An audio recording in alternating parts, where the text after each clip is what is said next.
Subsizion bu chandiqlar yoki ajinlar ostidagi bog'lovchi to'qimalarni igna yordamida kesib terini tekislash usuli hisoblanadi. Ushbu so'zni to'g'ridan to'g'ri tarjimasi terini ostidan kesish yoki ost kesilma usuli deyiladi. Subsizion nima? Subsizion bu igna yoki maxsus moslama yordamida terining ostidagi chandiq to'qimalarni kesib ajratish orqali terini yuqoriga ko'tarilishi va tekislashtirishiga qaratilgan jarayondir. Ushbu jarayon qanday ishlaydi? Mahalliy og'riqsizlantiriladi. Shifokor teri ostiga maxsus igna, masalan, nakor ignasi yoki boshqa moslama kiritadi.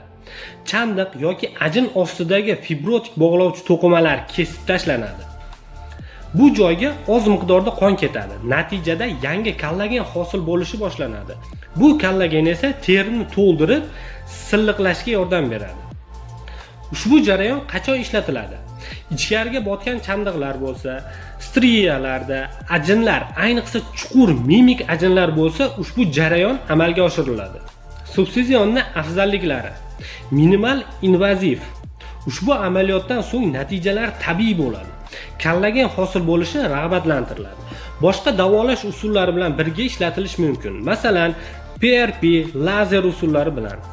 Kamchiliklari yoki xavflari: shishlar paydo bo'lishi mumkin, ko'karish, og'riq bo'lishi mumkin. Kamdan kam hollarda esa infeksiya xavfi ham mavjud. To'liq natija olish uchun esa bir necha marotaba takrorlash kerak bo'lishi ham mumkin.